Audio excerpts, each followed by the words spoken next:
श्री गणेशाय नमः. श्री सरस्वत्यै नमः. श्री गुरुभ्यो नमः. श्री मातृपितृभ्यो नमः.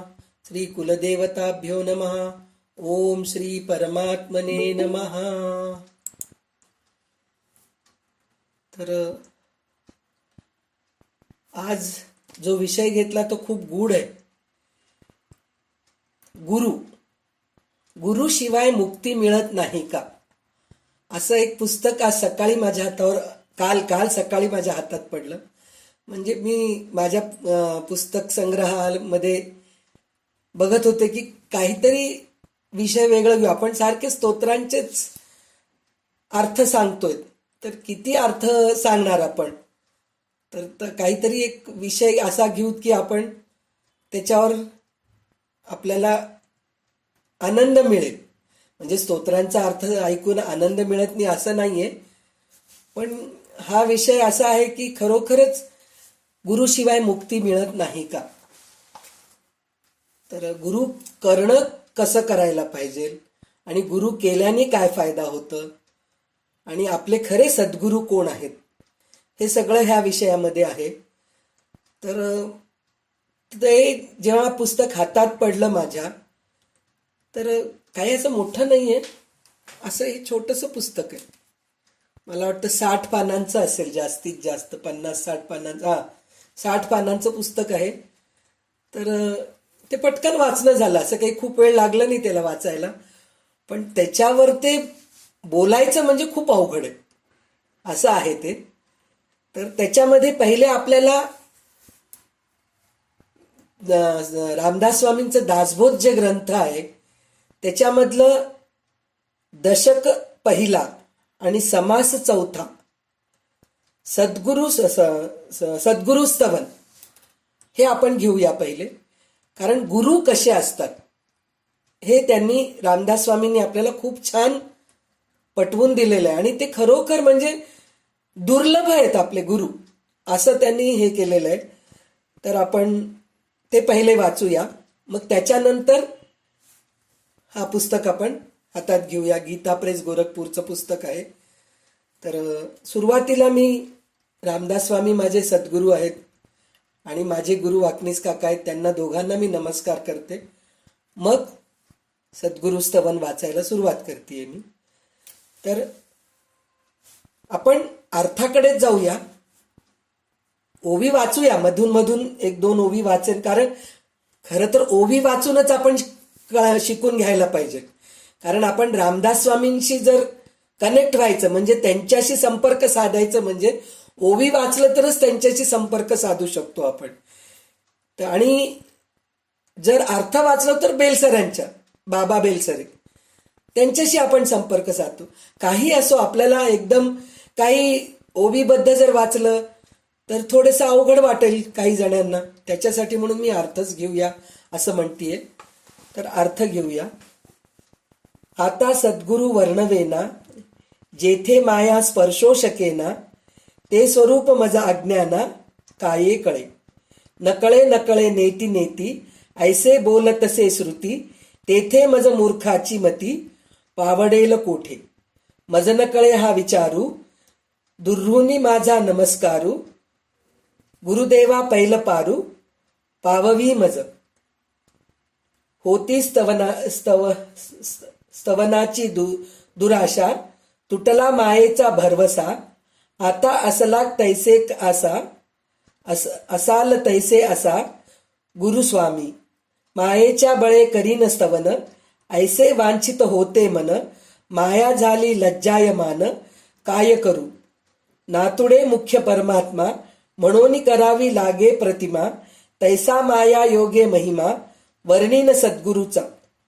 आपल्या भावा सारिखा मनी, देव आठवावा ध्यानी, तैसा सद्गुरु स्तवनी, स्तवू आता.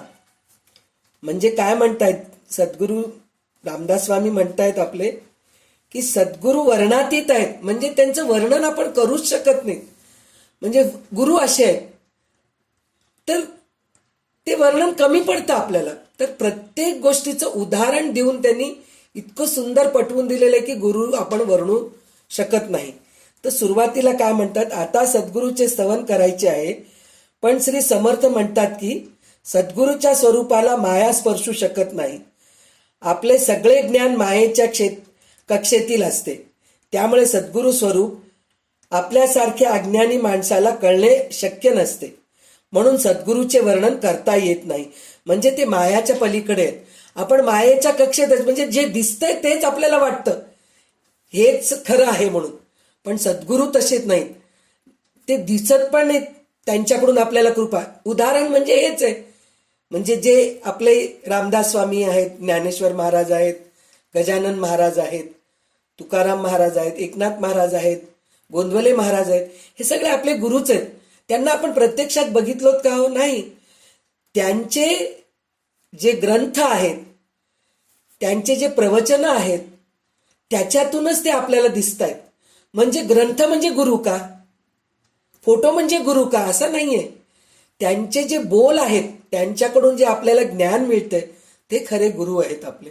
म्हणून माया म्हणजे गुरु समोर प्रत्यक्ष दिसत नसले तरी दिसतं ते माया.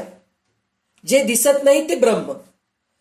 तर ते त्याच्याही पलीकडे आहेत, मायाच्याही पलीकडे आहेत, असं रामदास स्वामी म्हणतात. श्रुती ही आत्मविद्येची आई आहे.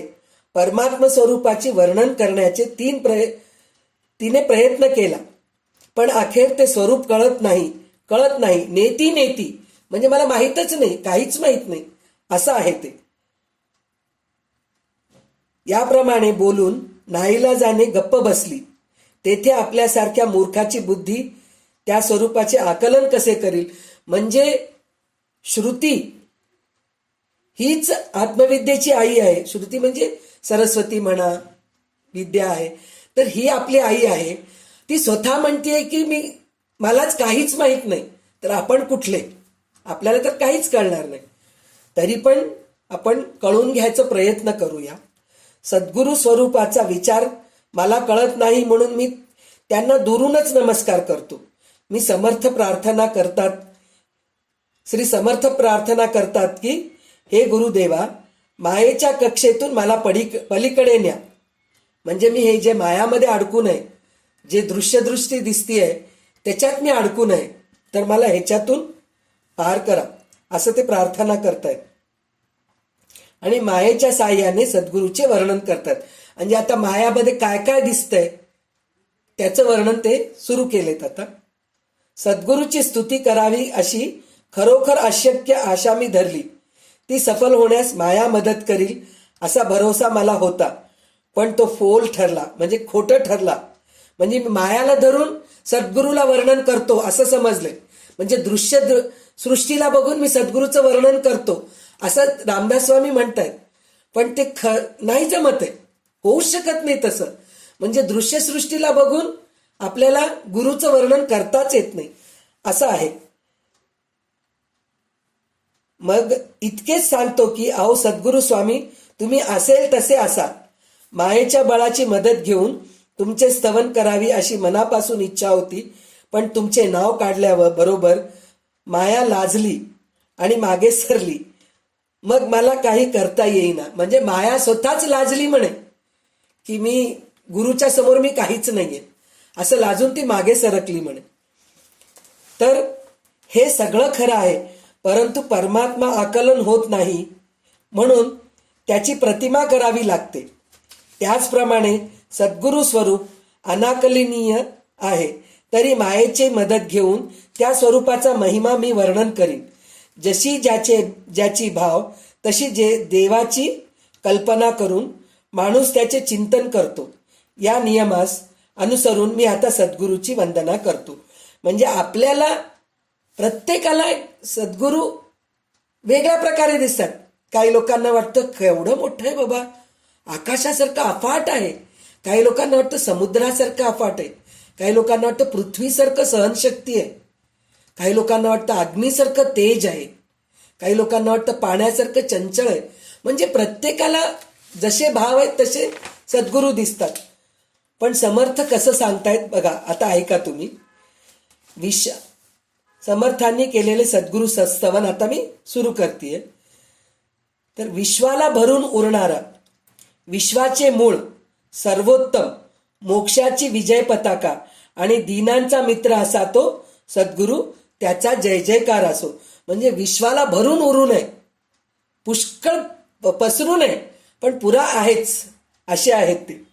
आणि विश्वाचे मूळ आहेत, सर्वोत्तम पुरुष आहे, मोक्षाचे म्हणजे जर गुरूंचा आपण हात धरलो तर ते आपल्याला मोक्षाकडे मुक्ती तर मिळतीच मिळते आपल्याला, पण ते आपल्याला मोक्षाकडे घेऊन जातात, भगवंताचं साक्षात्कार करून दाखवतात. अशा सद्गुरूंना मी जय जयकार करतो असं म्हणून म्हणतात.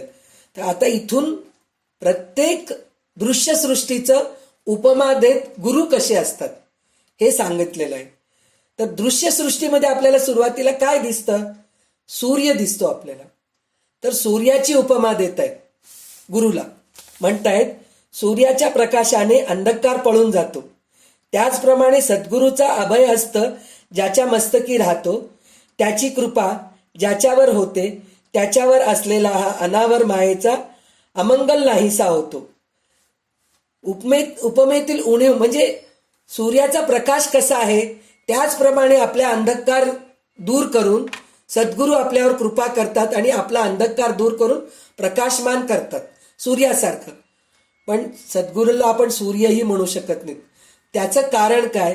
एकतर सूर्य इतका तापलेला असतो त्याला आपण धरू शकत नाही, इतकं म्हणजे अग्नी असते त्याच्याजवळ, तर उन्हाळ्यामध्ये खूप त्रास होतो त्याचा, ते एक आहे. आणि दुसरं गोष्ट काय म्हणतायत, सूर्यप्रकाश असतो तोपर्यंत अंधकार नसतो, हे खरे आहे. पण सूर्यास्त होऊन त्याचा प्रकाश लोपला की रात्र होते. म्हणजे सूर्य दिसेनाशी झाले की अंधारच होणार. आपल्याला कृत्रिम प्रकाश घ्यावं लागतं.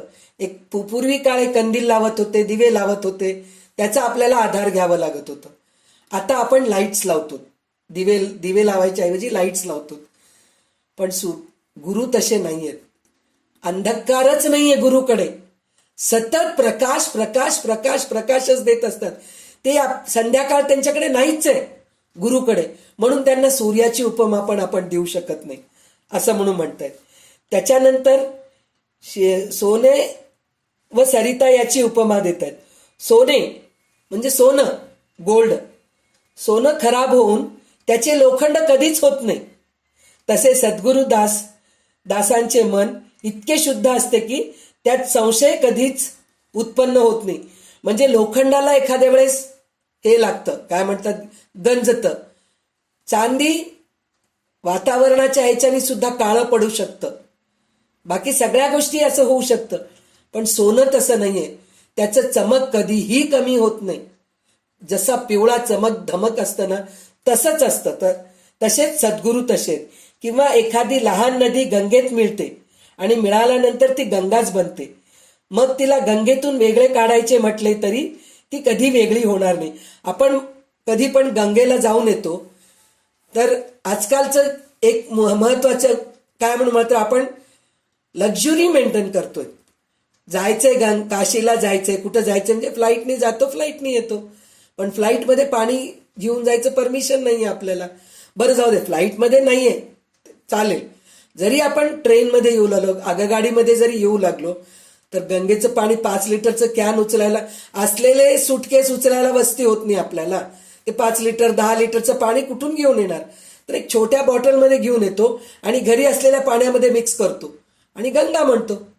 म्हणजे गंगा इतकी शुद्ध आहे, ते कशामध्ये मिक्स केलं की ती गंगा होऊन जाते. आणि एकदा ती मिक्स केल्यानंतर त्याला वेगळं करता येत नाही. असे सद्गुरू आपले आहेत असं म्हणतात ते. ती कधीच वेगळी होणार नाही. गंगेला मिळण्यापूर्वी त्या नदीला लोक एक लहान ओढा समजतात, त्याचप्रमाणे सद्गुरूची भेट होण्यापूर्वी शिष्य सामान्य माणूस असतो, परंतु सद्गुरूची गाठ पडली की तो लगेच तद्रूप होतो, त्याला सद्गुरूचा अधिकार येतो. हे झालं सोनं आणि सरिता म्हणजे नदीचं. तर सद्गुरू खरोखर त्याचप्रमाणे. पण आता ह्याच्यानंतर परीस हे तुम्हाला सगळ्यांनाच माहीत असेल. म्हणजे परीस एक धातू आहे किंवा दगड काहीतरी आहे. मी तर बघितले नाही, वाचून ऐकूनच माहित आहे. तर ते परीस म्हणे लोखंड्याला लावलं तर सोनं होतं म्हणे. इतकं त्याच्यामध्ये पॉवर आहे, शक्ती आहे त्या परिसामध्ये. तर जर परीस लोखंडाचे सोने करतो, पण ते सोने दुसऱ्या लोखंडाला लावले तर त्याचे काही सोने होत नाही. म्हणजे परीस लोखंडाला परीसपणा देत नाही. पण सद्गुरूला शरण गेलेला शिष्य पुष्कळ लोकांना उपदेश करू शकतो. म्हणजे परीस ज्या लोखंडाला स्पर्श करतो त्याचं सोनं होतं, पण त्या सोन्याला घेऊन जाऊन दुसऱ्या लोखंडाला लावलं तर ते सोनं होत नसतं, परीसच. पण सद्गुरू तसे नाही. एका शिष्याला जर त्यांनी जर त्यांचं हे दिलं, विद्या दिले, ज्ञान दिले, तर तो शिष्य सुद्धा पुन्हा गुरु बनू शकतो. अजून एक शिष्याला गुरु बनू शकतो, तो शिष्य अजून एक शिष्याला गुरु बनू शकतो. म्हणजे परीस सुद्धा कमी पडते आपल्याला, असं म्हणतायत. आणि त्याच्यानंतर सागर म्हणजे समुद्र. सद्गुरू सागरासारखा आहे म्हणावे तर योग्य नाही. सागराचे पाणी खारट असते. अगदी क्षीरसागर घेतला तरी कल्पांतकाळी तो नाचतो, म्हणून ही उपमा उणी पडते. म्हणजे सागरा एवढे विशाल आहेत. सद्गुरू जर आपण म्हणलो तर सागराचं पाणी, समुद्राचं पाणी खारट आहे. आणि क्षीरसागर म्हणजे दुधाचं सागर, जरी आपण त्यांचं उपमा दिलो तरी कल्पांतकाळी म्हणजे जेव्हा सृष्टी स्थिती लय होते त्यावेळेस ते सुद्धा नाचतं म्हणे, क्षीरसागर सुद्धा नाचतं म्हणे. म्हणून सद्गुरूला आपण सागराचं उपमा पण देऊ शकत नाही. त्याच्यानंतर मेरू पर्वत. सद्गुरूंना मेरू पर्वतासारखे आहे म्हणावे तर तेही योग्य नाही. मेरू अचेतन आहे, कठोर दगड आहे, पण सद्गुरू तसे नाहीत. ते सचेतन आहेत. त्यांचे अंतःकरण कोमल आहे. ते दीनदयाळ आहेत, म्हणून त्यांची उपमा उणीव पडते. मेरू पर्वत दगड आहे शेवटी, तर ते दगड दगडच राहणार शेवटी. पण सद्गुरू तसे नाहीत, मृदू आहेत, कोमल आहेत, तर त्यांना त्याच्याही उपमा देऊ शकत नाही. नंतर गगन, त्याचा उणेपणा दिलो म्हणजे आकाश. तर सद्गुरूंना गगनासारखं आहे म्हणावे तर ते बरोबर नाही. आकाश केवळ शून्य दिसते, पण सद्गुरू शून्यापलीकडे स्वरूप आहेत, म्हणून ती उपमा उणीव पडते. त्याच्यानंतर पृथ्वीची उपमा दिलीत.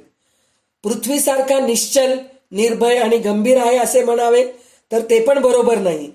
कल्पांत वेळी पृथ्वी सुद्धा विरून जाते, पण सद्गुरू अभंग आहेत, ते कधी विरत नसतात.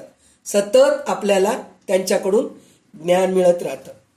त्याच्यानंतर सूर्य व शेष याचा उणेपणा. सद्गुरू सूर्यासारखा आहे म्हणावं तर ते बरोबर नाही. सूर्याचा प्रकाश तो किती, शास्त्रामध्ये सूर्याच्या प्रकाशाचा पण मर्यादा सांगितल्या आहेत. म्हणजे मर्यादा सोडून टाका. आपल्याला आपली पृथ्वी फिरत राहते, तर अर्धा दिवस सूर्य दिसतो, अर्धा दिवस दिसत नाही, म्हणून सूर्याचं पण आपण उपमा देऊ शकत नाहीत. पण सद्गुरू आपल्याला सतत आपल्या पाठीशी राहतात. सतत भिवू नकोस, मी तुझ्या पाठीशी आहे, हे म्हणलेच आहेत ना सद्गुरू आपल्याला. तर तसे सद्गुरू आहेत आपले. पण सद्गुरूला मर्यादा नाही. आणि पाणी व त्याचा उणेपणा. सद्गुरू पाण्यासारखा आहे म्हणावे तर तरी योग्य नाही. पाणी चंचल असते, पण सद्गुरू चंचल नाहीत. तर ते कसे आहेत, पाणी कालांतराने आटून जाते. आपण फक्त गंगा एक अशी आहे, म्हणूनच गंगाचं हे केलं नाही त्यांनी. गंगेसारखं गुरुला आपण उपमा देऊ शकत नाही असं म्हणलं नाही. गंगा एकच अशी आहे, ते आपण कितीही वर्षानुवर्ष ठेवले तरी आटत नाही गंगा. पण दुसरं सगळं पाणी जे आहे ना, तुम्ही एका डब्यामध्ये बंद करून ठेवा, कसंही करून ठेवा, शेवटी ते आटून जातं. त्याला काही उकळावं लागत नाही, काहीच नाही, ऑटोमॅटिक आटून जातं ते. असं आहे. तर गुरु तसे नाहीयेत म्हणतायत, आणि कधी नाश पावत नाहीत. अमृत म्हणावं तर अमृतासारखे आहे असे म्हणावं तेही बरोबर नाही. स्वर्गात राहून नित्य अमृत पिणारे देव अखेर मृत्यूच्या मार्गाने जातात. ते नुसते नावाने अमर असतात, पण सद्गुरू ज्याच्यावर कृपा करतात तो खऱ्या अर्थाने अमर बनतो, म्हणून ही उपमा उणी पडते. कल्पतरू म्हणून वृक्ष आहे ना आपला, तर त्याचं पण काय, आपण जे इच्छा करतो तेच आपल्याला देतात. सद्गुरू तसे नाहीयेत. आपल्याला काय पाहिजे ते पाहून देतात आपल्याला. आपण काय कोणत्या लायकीचे आहेत त्याप्रमाणे ते आपल्याला विद्या देतात. असे आपले गुरु असतात. म्हणून त्यांना कल्पतरू पण मिळू शकत नाहीत. चिंतामणी पण तसंच आहे. चिंतामणीचं उपमा करावं तर चिंतामणी पण तसेच आहे. तर चिंतामणीचं पण आपण जे इच्छा करतो, चिंता करतो त्याचंच आपल्याला मिळतं. म्हणून चिंतामणीचं सुद्धा उपमा देऊ शकत नाही. श्रीमंत आहेत आपले गुरु म्हणून म्हणलं तर नाही, त्याचंही देऊ शकत नाही आपण. कारण जगातली सर्व संपत्ती नाशवंत आहे. सद्गुरु दाराशी अविनाशी मोक्षलक्ष्मी तिष्ठत असते. म्हणजे मोक्षलक्ष्मी जी आहे सद्गुरूच्याच ठिकाणी आहे. त्याच्यानंतर म्हणतायत स्वर्गलोक, इंद्रपद आणि त्याची ऐश्वर्य ही सगळी कालांतराने नाश पावते, पण सद्गुरूच्या कृपेची प्राप्ती झाली की कोणत्याही काली नाश पावत नाही. म्हणून ही उपमा उणी पडते. विनाशी विश्व उपमेस उणे. ब्रह्मा, विष्णू आणि शंकर हे सगळे नाश पावतात. म्हणजे सृष्टी स्थिती लय, म्हणजे प्रलय झाला तेव्हा सगळं काही संपून जातं, पुन्हा नवीन सृष्टी निर्माण होते. पण गुरु तसे नाहीयेत, कधीही लय पाळवत नाहीत. एक सद्गुरूचे त्या स्थानच तेवढे सदैव अविनाशीपणे टिकते. सगळी सृष्टी नाशवंत असल्यामुळे दृश्य विश्वामधील कोणत्याही वस्तूची उपमा शाश्वत स्वरूपाच्या सद्गुरूला देता येत नाही. पंचमहाभूतांची उठाठेव सद्गुरू स्वरूपात नाही, वर्णन करता येत नाही. हेच त्याचे वर्णन आहे.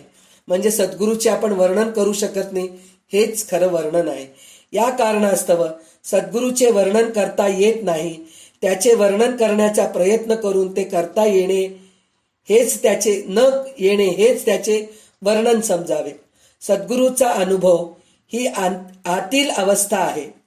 हे स्वतः अंतर्यामी स्थिर झाले आहेत, त्यांनाच त्या अवस्थेच्या खुणा कळतात. म्हणून या समासात सद्गुरूबद्दल जे मी सांगितले ते फक्त अंतर्निष्ठात कळते. म्हणजे जे अंतर्निष्ठ आहेत, म्हणजे अंतर्मुख झालेले आहेत, ते त्यांनाच कळतं. आपल्यासारख्या साध्या सामान्य माणसाला कळणं म्हणजे खूप अवघड आहे. तर हे फक्त आपण सद्गुरूच्या बद्दल आपण कळून घेतलो, पण सद्गुरू करावा का नाही हे आपल्याला आता ह्या पुस्तकातून आपल्याला कळून घ्यायचं आहे. तर काही वेळेस असं होतं की आता हे जे लिहिलेले आहेत त्यांचं स्वतःचं मत असं आहे की ते म्हणतायत की मला लोक नावं ठेवलेत की तुम्ही असं का लिहिलात, चूक लिहिलात. पण त्यांना जे सुचलंय ते लिहिलेत. म्हणजे त्यांनी म्हणलेत की गुरु करा, पण स्वतःच्या मनाला, स्वतःच्या अंतर्यामीमध्ये कोण आहे. जसं रमण महर्षी म्हणतात कोहम, म्हणजे मी कोण आहे ह्याचा शोध घ्या, तर तुमच्यामध्येच तुम्हाला गुरु सापडतात. बाहेरच्या गुरुसाठी म्हणून जे तुमची तळमळ असते ना ते, आणि गुरु दीक्षा घ्यावं का आणि गुरुमंत्र घ्यावं का हे सगळं म्हणतात. पण आपण जर एका गुरुचं दीक्षा घेतलो आणि एका गुरूंचंच आपण गुरुमंत्र घेतलो तर आपण त्यांच्यामध्येच सीमित असतो, त्यांच्या बाहेर जात नाही. आणि काही गुरु असे असतात, तुम्ही माझे शिष्य झालात तर तुम्ही आता दुसऱ्या गुरुकडे जाऊ नका असं म्हणतात. पण भागवतामध्येच असं सांगितलेलं आहे 11व्या 11 स्कंदामध्ये दत्तात्रेयांना 24 गुरु होते. 24 गुरु करायची काय गरज होती त्यांना, काहीच गरज नव्हती. पण ते स्वतः 24 गुरु आहे म्हणून त्या 11 स्कंदामध्ये सांगितलेलं आहे. म्हणजे आपण दररोज एक गुरु आपल्याला भेटतो, त्याच्याकडून आपण काहीतरी नवीन शिकतो. तर मग त्याच्यासाठी एक मुख्य गुरु करावं का ह्या विषयावरती आपल्याला बोलायचं. तर आता आपण सुरू करतोय. गुरुचा महिमा. वास्तविक गुरुच्या महिम्याचे पूर्ण वर्णन कोणीच करू शकत नाही. आत्ताच आपण वाचलो होतो दासबोधमध्ये, गुरुचं वर्णन आपण करू शकत नाही. गुरुचा महिमा भगवंतापेक्षा अधिक आहे, म्हणून शास्त्रात गुरुचा महिमा खूप वर्णन केला आहे. पण तो महिमा खरेपणाचा आहे का दंभ पाखंड याचा नाही. आजकाल दंभ पाखंड फार झाले आहेत आणि वाढतच चालले आहेत. कोण चांगला आहे कोण वाईट आहे याचा लवकर पता लागत नाही. जो वाईटपणा म्हणूनच समोर येतो तो नष्ट करणे सुगम असते, पण जो वाईटपणा चांगल्याचे रूप घेऊन समोर येतो त्याला नष्ट करणे फार कठीण असते. म्हणजे जे वाईट आहे त्याला आपण एकदम सोडून देऊ शकतो, म्हणजे हे चांगलं नाहीये म्हणून फेकून देऊ शकतो. उदाहरण मी तुम्हाला सांगते. आंबा आहे, आजकालचे बघू लागलोत आपण, जे पावडर घालून पिकवतात ते आंबे आहेत. बाहेरून पिवळं मस्त दिसतंय आपल्याला, पण जेव्हा आपण कापतो आत नासलेलं तरी असतं, नाहीतर पूर्ण आंबट असतं. ते आंबा नाहीच आहे, म्हणजे वरून पावडर घालून पिकवलेलं आहे.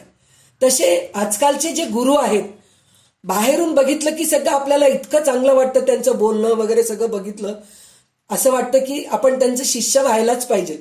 पण प्रत्यक्षात जर त्यांचे शिष्य बनलो, त्यांची दीक्षा घेतलो, गुरुमंत्र घेतलो, मग नंतर आपल्याला स्वतःला पश्चाताप होतं की अरे आपण ह्यांच्यात अडकून पडलो, आता ह्याच्यातून आपण बाहेर कसं जायला पाहिजे. म्हणून पाखंड म्हणतायत तिथं. ते म्हणतायत पण जो वाईटपणाचा चांगल्याचा सोंग घेतो, म्हणजे जो वाईट आहे तो चांगल्याचा सोंग घेऊन समोर येतो, त्याला नष्ट करणे फार कठीण असते. जसं सीतेच्या समोर रावण आला आणि प्रतापभानू म्हणून एक राजा होऊन गेला होता, त्याच्यासमोर कपटमुनी म्हणून समोर आले म्हणे, आणि हनुमंतासमोर कालनेमी आले म्हणे. तर हे प्रतापभानू आणि हनुमंतासमोर कालनेमी म्हणलं तर जेव्हा संजीवनी औषधाचं बूटी आणायला गेले होते, वृक्ष आणायला गेले होते, त्यावेळेस हा कालनेमी आडवा आला म्हणे. तो कोण होता कालनेमी? की रावणाचे मामा म्हणे ते आडवा आले म्हणे. तर त्यांना ओळखले नाही हनुमंत. थोड्या वेळापुरतं भूल झालं, नंतर त्यांनी ते रामाचं जप केलं, रामनाम घेतले, मग त्यांना कळालं की हा राक्षस आहे, रावणाचा मामा आहे, ह्याचं वध करून टाकायला पाहिजे.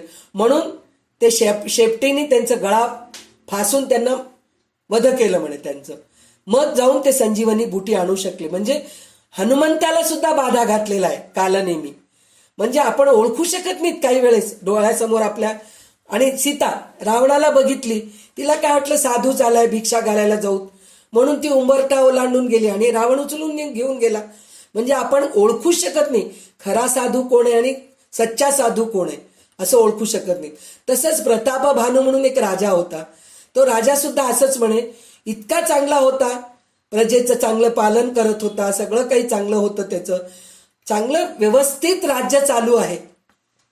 पण एकदा तो जेव्हा शिकारीसाठी जंगलात गेला होता आणि अश्वमेध यज्ञ आपण करतो की नाही, त्याप्रमाणे हा राजा अश्वमेध यज्ञ जरी नाही केला तरी प्रत्येक राज्यामध्ये जाऊन राजाशी युद्ध करून त्या राजाला बंदीखान्यात घालत नव्हता, पण त्याचं राज्य घेऊन त्याला पण एक हे करत होता, अभय देत होता. जर तो दुष्ट असेल तर त्याचा वध करायचा, नाहीतर त्याला अभय देऊन त्याचं सगळं काही चांगलं करायचं. असं करून तो पूर्ण पृथ्वीवर राज्य हे केला, पसरवला तो प्रतापभानू राजा. पण एक राजा असा होता, तो ह्याच्यात आला नाही, पकडीमध्ये आला नाही. तो त्याचे सगळं सैन्य मरून गेले, सगळं काही झालं आणि तो राजा पळून गेला. आणि पळून जाऊन काय केला, तो एका जंगलामध्ये आश्रम बांधून तिथं राहून गेला, साधूचं वेश घेऊन राहत होता. आणि ह्या प्रतापभानूवर तर त्याला राग होताच, त्याला कसं मी पकडून आणू म्हणून तो विचार केला. तर त्यावेळेस तो राजा एक राक्षस मिळाला म्हणे त्याला. त्याच्याकडे जाऊन तो म्हणला की तू त्या राजाला घेऊन ये, प्रतापभानूला घेऊन ये. तर तो जो राक्षस आहे तो एक जंगली सुकर म्हणजे डुकराचं वेश घेऊन गेला आणि राजा त्याचा शिकार करावा म्हणून त्याच्या मागे मागे मागे पळत पळत आले आणि पळत पळत घोड्यावर आले आणि शेवटी जंगलामध्ये फसले. ते फसल्यानंतर तो सुकर काय केला, डुक्कर जाऊन एका गुहेमध्ये जाऊन लपला. तिथं घोडा जाता येत नाही आणि पाहिलं तर त्याला काही रस्ताही सापडत नाहीये स्वतःच्या राज्यात जाण्यासाठी. म्हणून अशा वेळी तो गोंधळून गेला आणि इकडं तिकडं पाहिला तर बरोबर त्याला एक आश्रम दिसला. म्हणे त्या आश्रमामध्ये गेला तो राजा आणि तिथं हा साधू बसलेला होता आणि तो साधू जवळ जाऊन मग त्याचे पाय धरला. मग तो साधू म्हणला की तुम्ही काही घाबरू नका, मी तुम्हाला अभय देतो, तुम्ही माझ्याकडे राहा. आता रात्री तुम्ही जंगलाच्या बाहेर जाऊ शकत नाही, तुम्ही आज इकडेच राहा म्हणून म्हणतो तो. म्हणल्यानंतर तुला काय पाहिजे, तू माझ्या शरणात आलास, तुला काय पाहिजे सांग, मी तुला देतो. तर शेवटी राजा, क्षत्रिय धर्म त्याचं, मला अजून धनसंपत्ती पाहिजे, मला अजून राज्य पाहिजे हेच विचारणार राजा. तो जर ज्ञान वैराग्य विचारला असता तर तो साधू देऊ शकला नसता, कारण तो पाखंडी आहे. तर त्यावेळेस तो राजा त्या कपटमुनीला विचारतो की मला अजून पृथ्वीवर ते पूर्ण हे करायचंय, राज्य हे करायचंय. तर त्यावेळेस तो कपटमुनी म्हणतो तू कितीही राज्य बळकावलास, क्षत्रियांवर ते तू विजय मिळवलास, पण तू ब्राह्मणांवर ते विजय मिळवू शकत नाहीस. कारण काय म्हणून म्हणलं तर ब्राह्मण असे आहेत, त्यांच्या मनाविरुद्ध झालं किंवा त्यांना काही त्रास झाला आपल्याकडून तर ते आपल्याला शाप देतात. तर तू त्यांना जिंक पहिले, म्हणजे तू पूर्ण राज्य जिंकू शकतोस असं म्हणून ते सांगतात. तर त्याच्यासाठी मी काय करू, तर त्यावेळेस तो जो पाखंडी असतो सद्गुरू, गुरु जे असतो, तो म्हणतो असं कर, तुझ्या राज्यामध्ये दररोज कुठल्या कुठल्या गावामधले जे ब्राह्मण आहेत त्यांना तू जेवायला बोलाव आणि तू त्यांना जेवायला घाल आणि स्वयंपाक मी करतो, अदृश्य रूपामध्ये येऊन मी तुझ्याकडे स्वयंपाक करतो. बरं म्हणतात. आता राजाला काय आनंदच झाला, किती छान सांगितलेत गुरु, ब्राह्मणांना आपल्याकडे हे करून घेतलं, संतुष्ट केलं, म्हणजे आपल्यामध्ये समावून घेतलो ब्राह्मणांना, त्यांना आपल्या ह्याच्यामध्ये घेतलो, अंडरमध्ये घेतलो, तर आपल्याला कुठलंही त्रास होत नाही. ह्यासाठी म्हणून ते काय करतात, दुसऱ्या दिवशी सकाळी उठून, आणि हे जे मी बोललो हे कोणासमोर बोलू नकोस तू असं म्हणून त्याला वचन घेतात. वचन घेऊन त्याला पाठवून देतात राजाला. तो राजा जातो, मग दुसऱ्या दिवशी जातो, सगळ्या गावातल्या ब्राह्मणांना जेवायला बोलवतो. पहिले आपल्याच गावातल्या ब्राह्मणांना जेवायला बोलावतो आणि म्हणतो तुमच्या नातेवाईकांना पण घेऊन या, जितके आहेत तितके ब्राह्मण सगळे तुम्ही. 1,00,000 ब्राह्मण येतात राजाकडे जेवायला. आणि हा कपटमुनी जो आहे तो बदमाशच आहे. तर तो काय करतो, जो राक्षस आहे ना, हा काय स्वयंपाक करू शकतो, तो पळून, ह्या राजाला घाबरून तो पळून गेलेला, त्याच्याकडे कुठली शक्ती आहे, शक्ती असला असता तर तो पळालाच नसता, त्याच्याजवळ काही शक्ती नाहीये. पण त्याचा मित्र जो आहे राक्षस, त्याला म्हणतो की तू अदृश्य रूपामध्ये जा आणि तिथं स्वयंपाक कर आणि तू त्यांना वाढ. तर तो राक्षस जातो, कपटमुनीच्या वेशामध्ये जातो, जाऊन तिथं स्वयंपाक करतो. स्वयंपाक करताना काय करतो, सगळे मांसाहारी करतो, सगळ्या प्राण्यांचं मांस घालून जेवायला बसवतो ब्राह्मणांना. आणि जेवायला बसवल्यानंतर त्यावेळेस काय होतं, आकाशवाणी झाल्यासारखं होतं. म्हणजे हा राक्षसच अदृश्य रूपामध्ये आकाशवाणी करतो की ह्या सगळ्या सगळे ब्राह्मण जेवायला बसलेले, आता तीर्थ घेऊन जेवायला बसणार, इतक्यातच आकाशवाणी होती की तुम्ही जे अन्न खातायत त्या अन्नामध्ये सगळं मांस आहे. तर हा राजा तुम्हाला वश करून घेण्यासाठी म्हणून तुम्हाला जेवायला बोलून तुम्हाला मांस खाऊ घालत आहे असं म्हणून आकाशवाणी होते. तर राजाला खूप दुःख होतं आणि त्यावेळेस ब्राह्मण शाप देतात त्याला.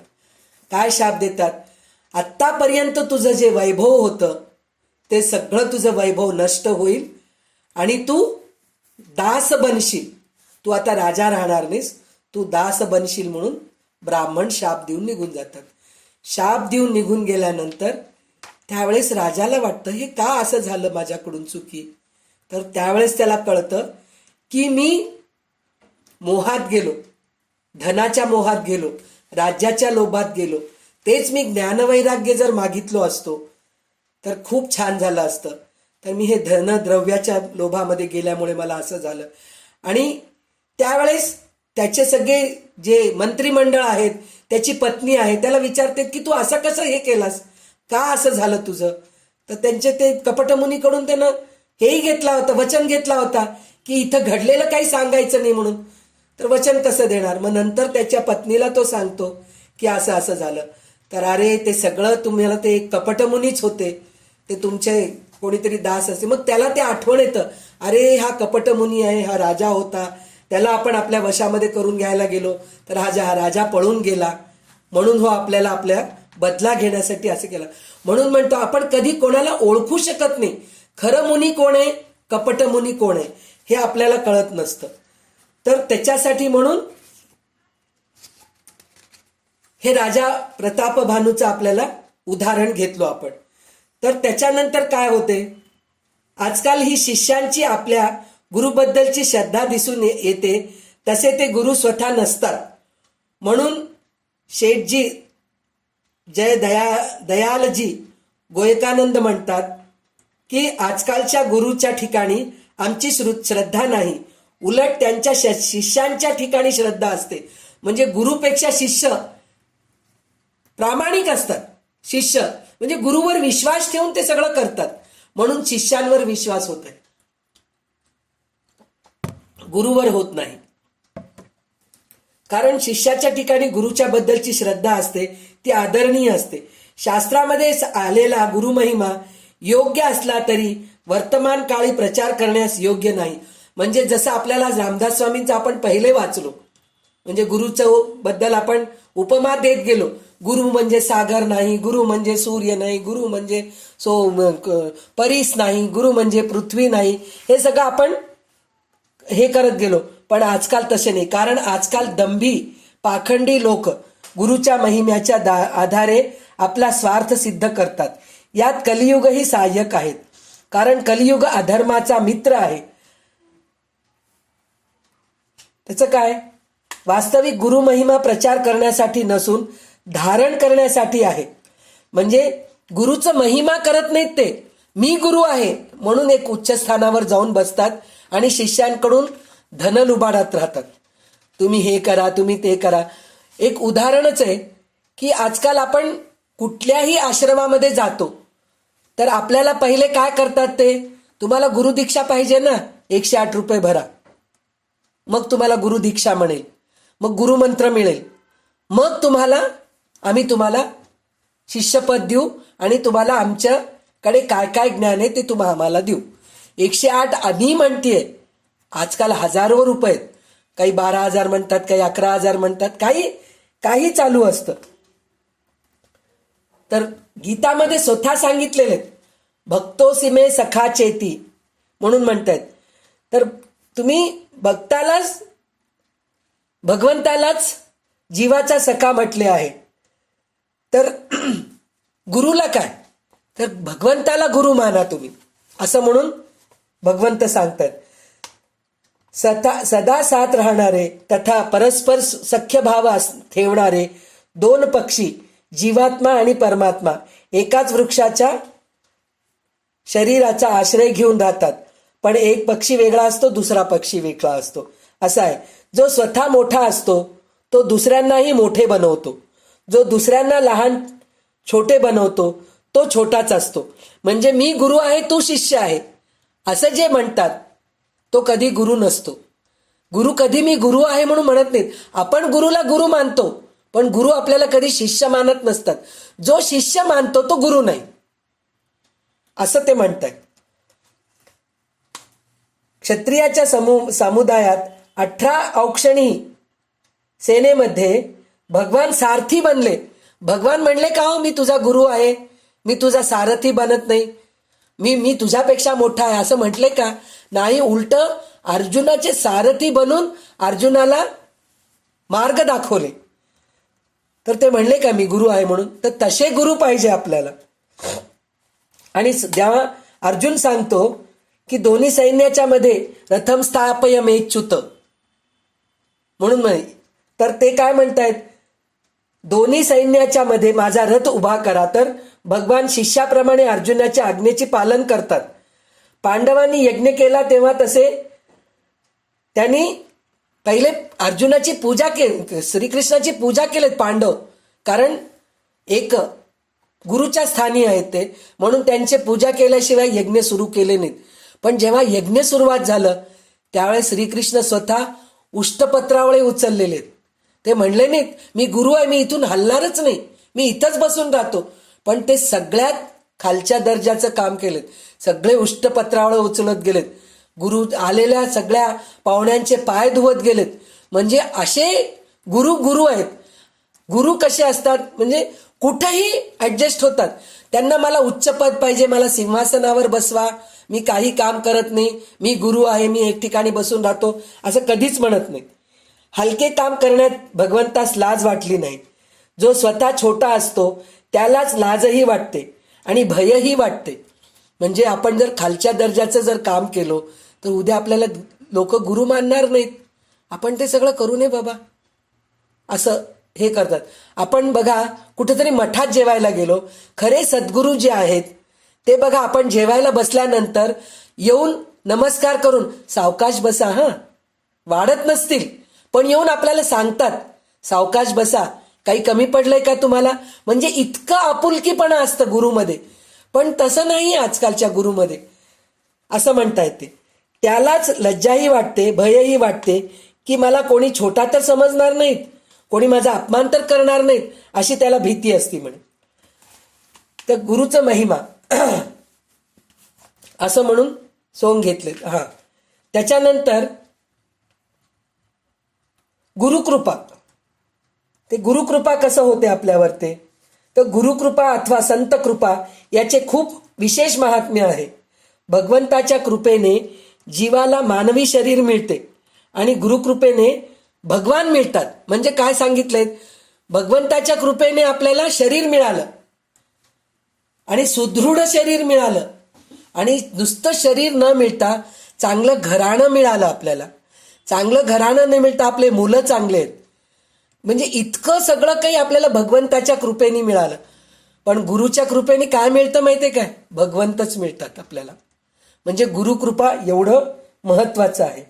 लोक समजतात की आम्ही गुरु करू म्हणजे ते कृपा करतील, परंतु ही काही महत्वाची गोष्ट नाही. म्हणजे काय म्हणतायत हे तर खरं आहे, गुरुमुळे भगवंत मिळतं, पण गुरु नाही केलं तर भगवंत मिळत नाही का हो? मिळतात. गुरु करणं जरुरी नाही असं म्हणत नाहीये, पण गुरु केलं तरच भगवंत मिळतात हे चुकीचं आहे असं म्हणणं आहे. म्हणजे काय, आपल्या बालकाचे पालन सर्वच करतात.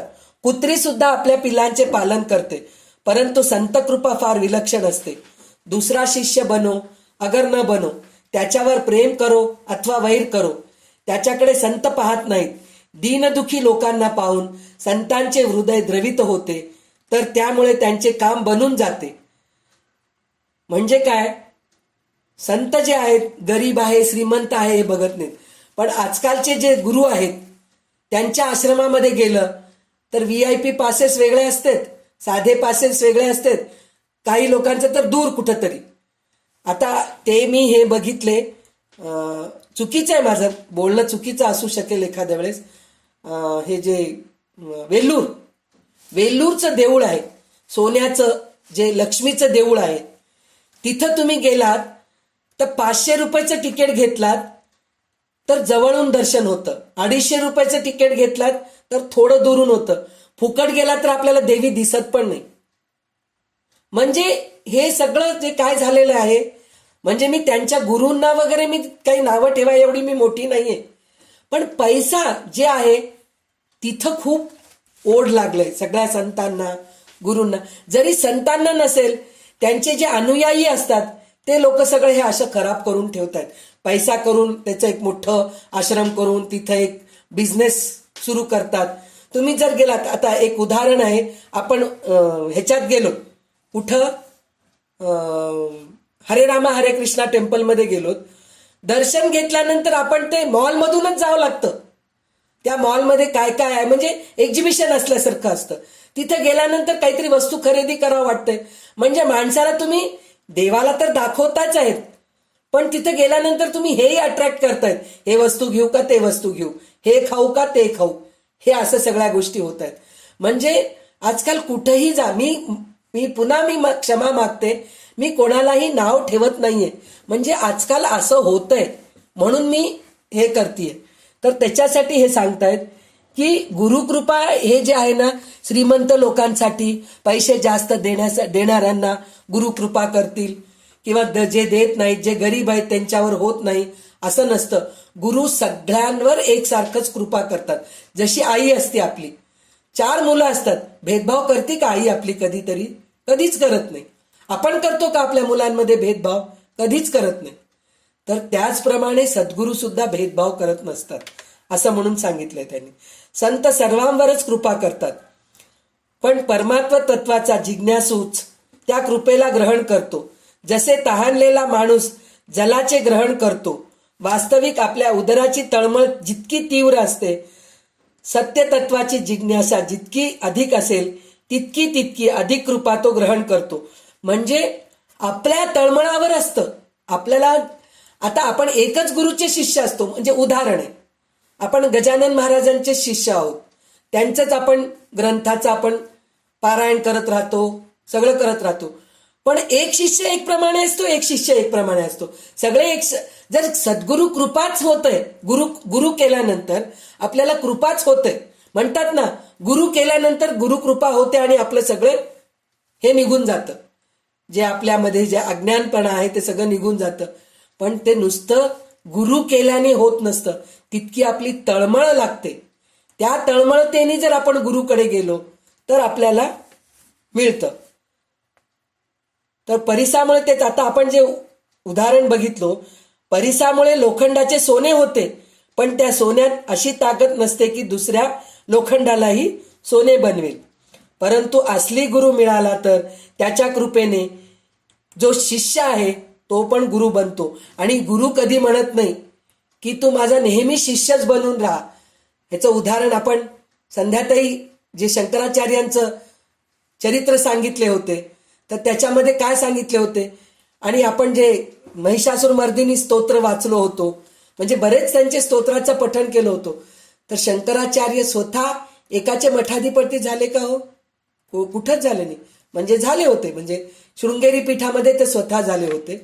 पण रामदास स्वामी कुठल्या तरी मठाचे मठाधिपती झाले का?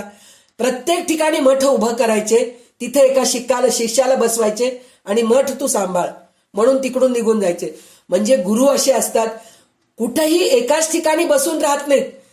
आता इकडं मी शिष्यांना तयार केलो, परिपक्व केलो, झालं, इकडं हे लोक सुधारले, चला ह्यांचं हे बघून घेतील, मी दुसऱ्या गावी जातो, तिकडं मी त्यांना सुधरवतो, तिसऱ्या गावी जातो, मी तिकडं त्यांना हे करतो. म्हणजे गुरु असे असतात. म्हणजे एक उदाहरणच आहे. आता आपण एक ग्रुप बनवलो आपण, तर हे ग्रुप आपल्याला सोडावं वाटत नाहीये. म्हणजे आपण हे संबंध केलो. गुरु संबंध करायचे नसतात. आणि गुरु कधी पण, काय रे काल तुझं दर्शनच झालं नाही, काय विसरलाच काय, असं कधी म्हणत नाहीत गुरु.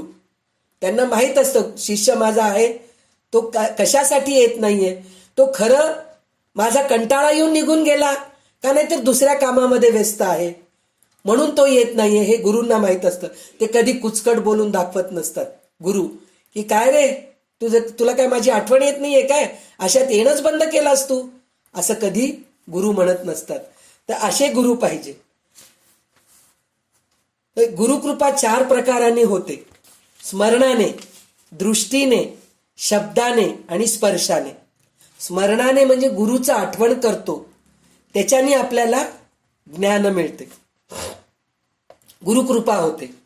आणि दृष्टीने म्हणजे तुम्ही बघा, गुरुकडे जातो आपण, काही संशय घेऊन जातो, पण तिथे त्यांना बघितलं की ते संशयच मिटून जातो आपला. असं कितीतरी जणांना अनुभव असतो की संशयाने जातात. आणि आपण त्यांच्याकडे जरी नाही गेलो, जर खरोखर आपले गुरु आपण एकाला मानलो, तर ती गुरुकृपा अशी असते की आपल्याला सकाळी आपल्याला काहीतरी शंका येते आणि संध्याकाळपर्यंत व्हॉट्सअपवर काहीतरी मेसेज येतो आपल्याला, किंवा कोणीतरी एक माणूस असा भेटतो, तो काहीतरी असा शब्द बोलून जातो, त्याच्याने आपलं संशयच मिटून जातं. म्हणजे दृष्टीने नाही, स्मरणाने पण होते, दृष्टीने पण होते, नंतर शब्दाने.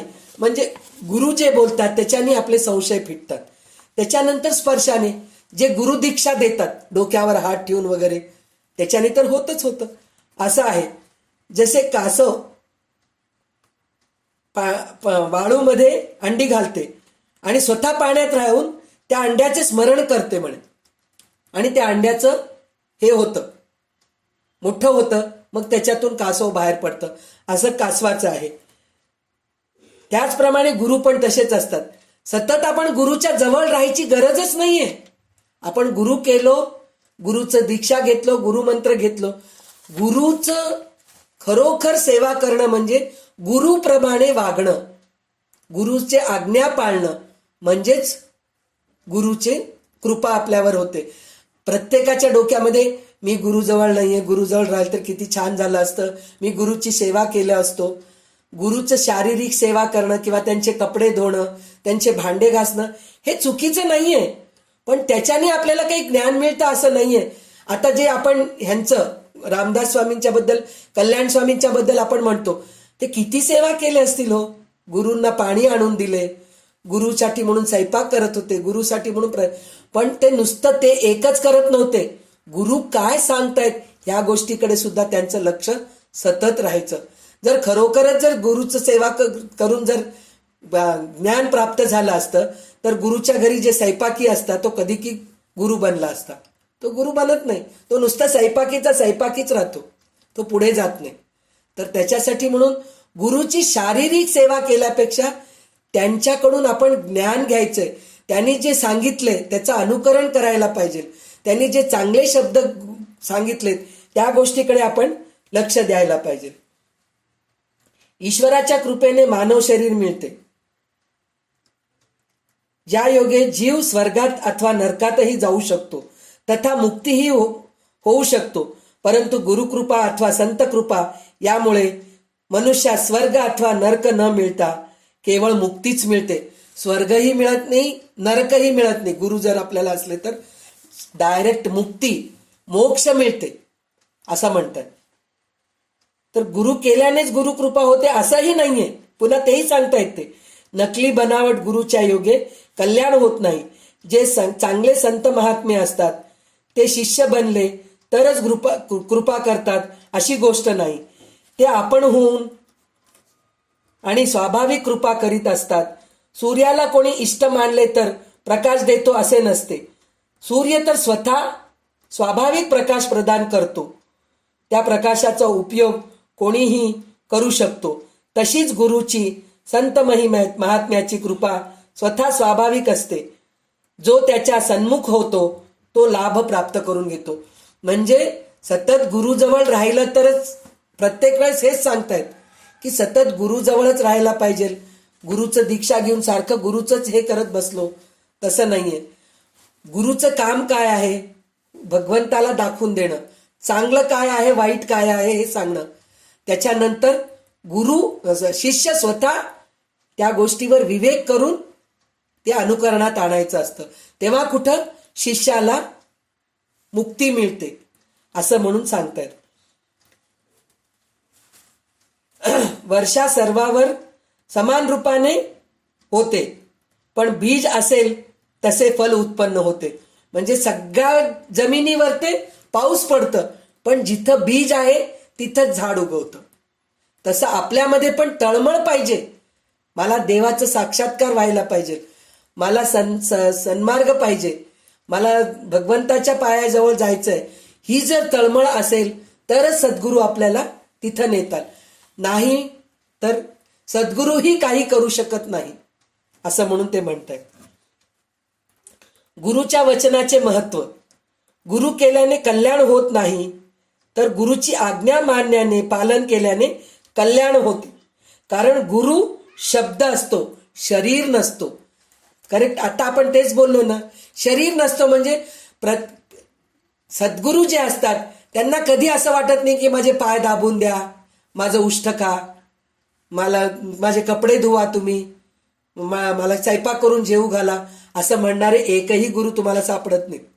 चांगले सद्गुरू जे आहेत ते म्हणतात तुमचं तुम्ही बघा, माझं मी करून घेतो.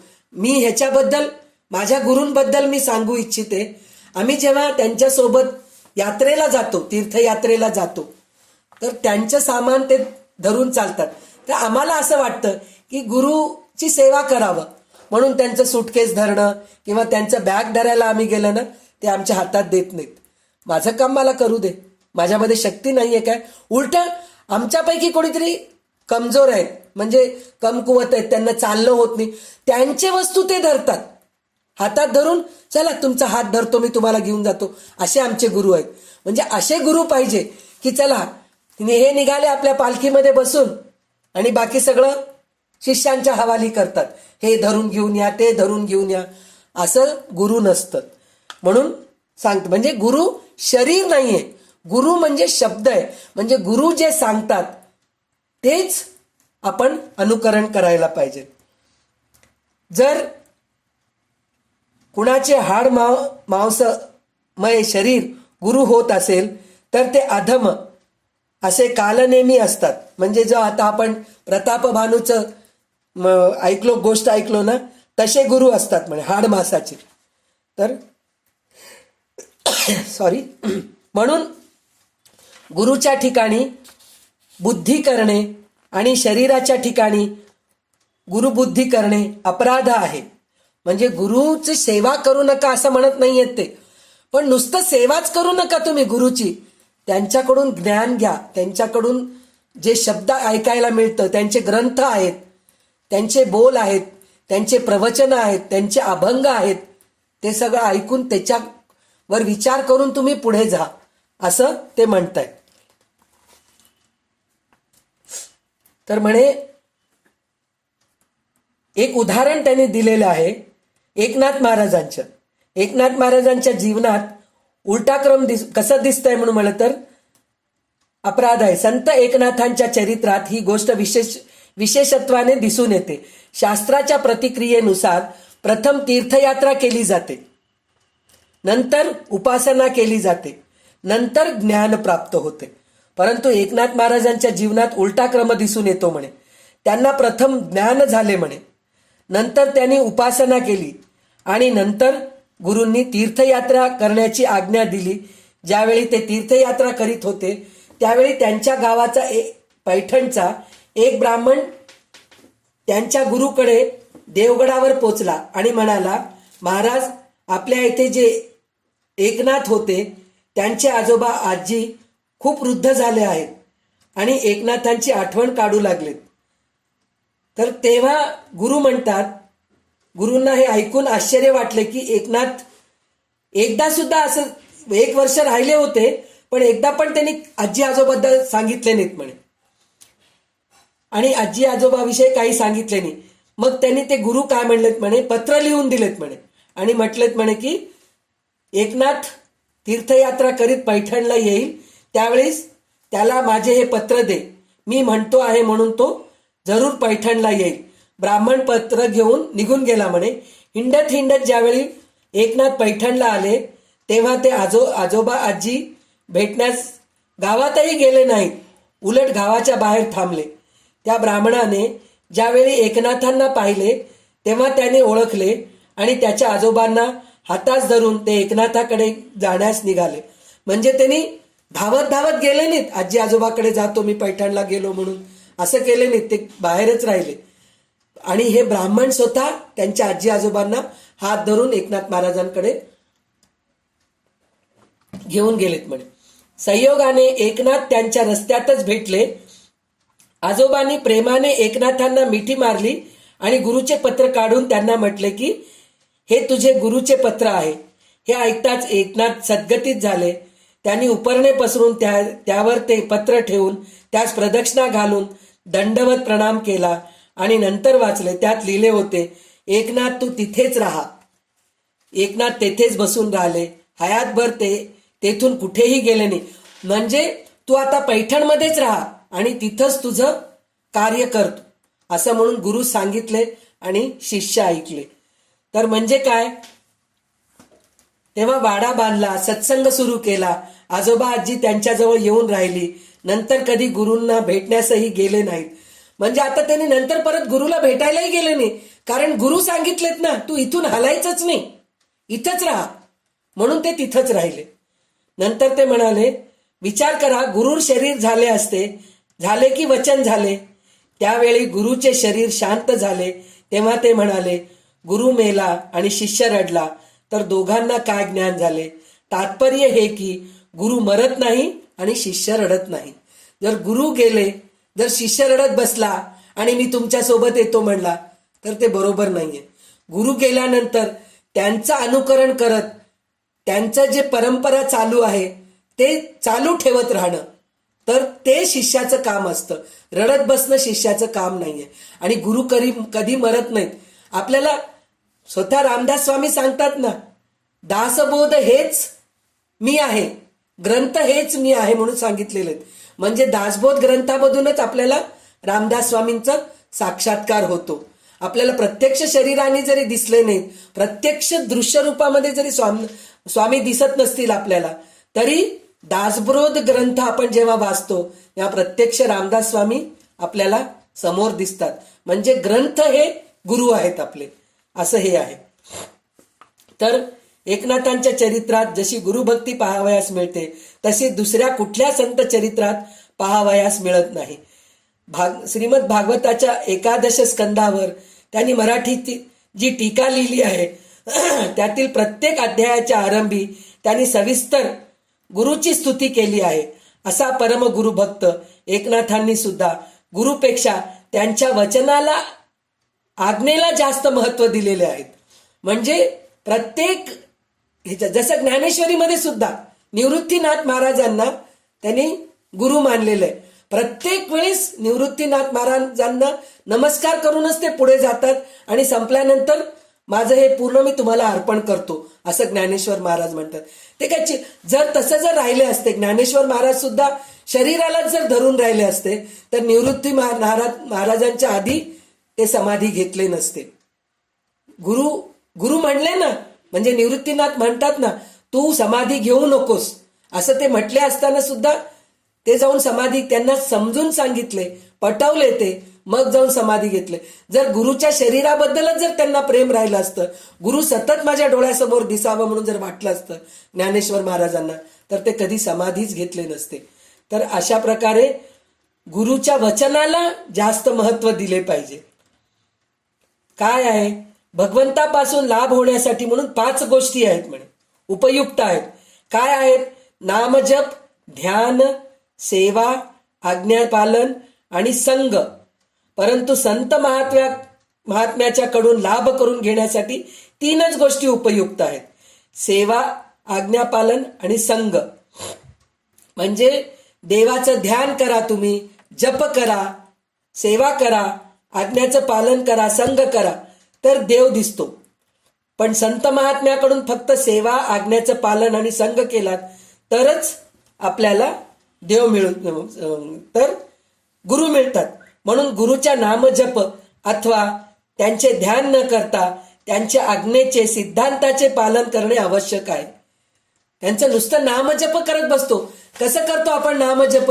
श्रीराम जय राम जय जय राम, श्रीराम जय राम जय जय राम, नंबर मोजत राहतो. मी 10 माळ केले, मी 15 माळ केले, टीव्ही बघत राहतो, नामजप करत राहतो.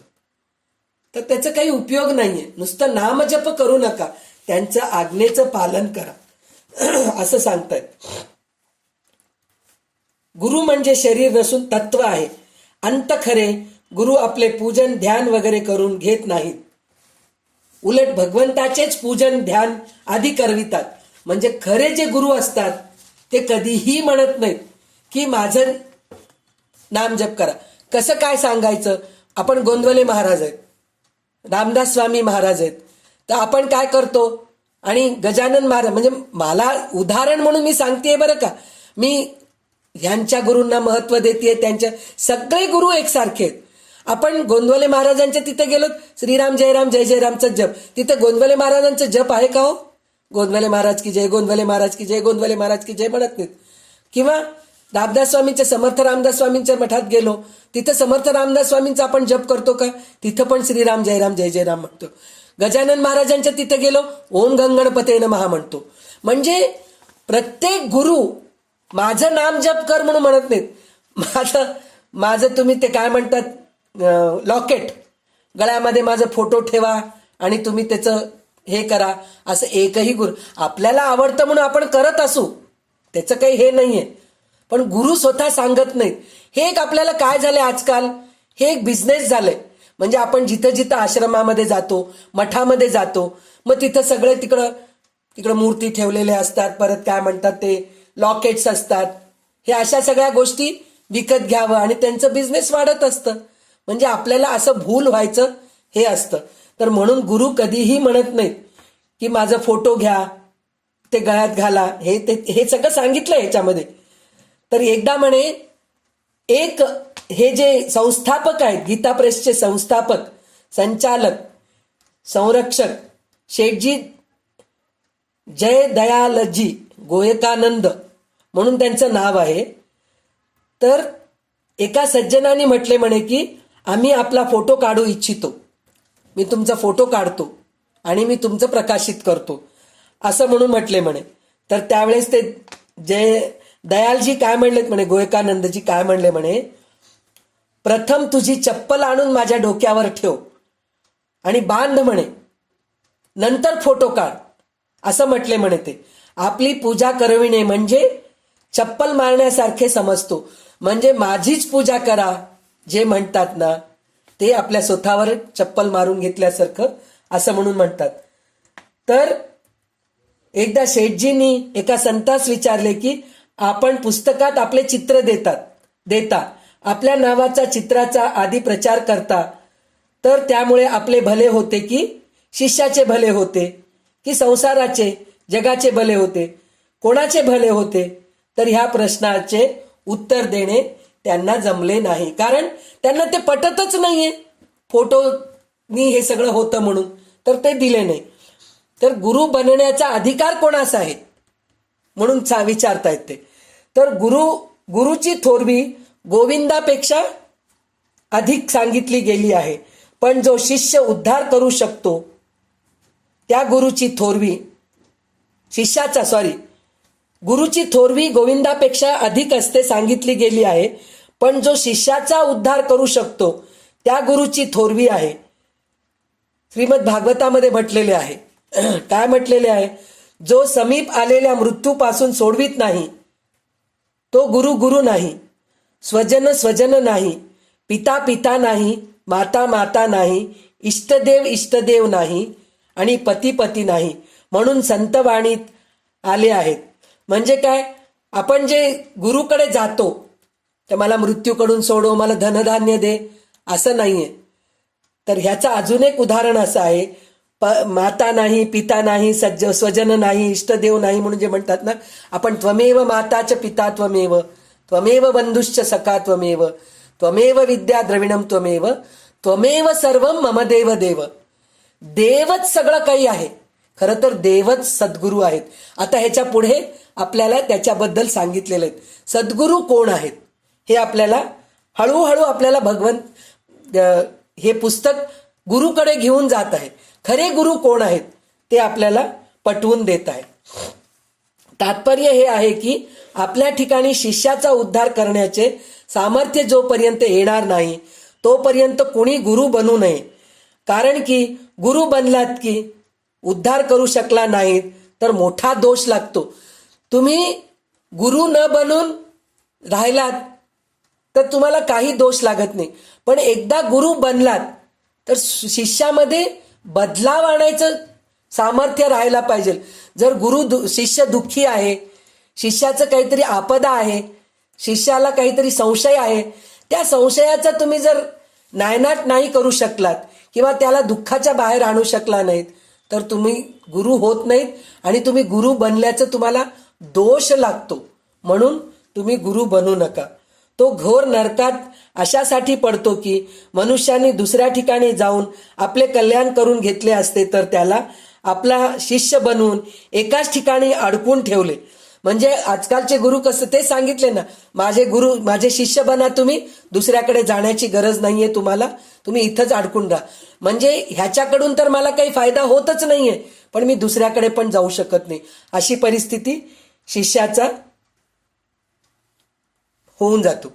शिष्याचं होतं, इथेही जाऊ शकत नाही तिथेही जाऊ शकत. ते म्हणतात ना, कुत्ता ना घर का ना घाट का म्हणल्यासारखं, इकडचा नाही ना तिकडचा नाही असं होऊन जातो. तर अशा गुरुमध्ये तुम्ही फसू नका, असं हे आपल्याला ह्या पुस्तकामध्ये समजून सांगतायत. गुरुला ओळखा तुम्ही असं म्हणतायत.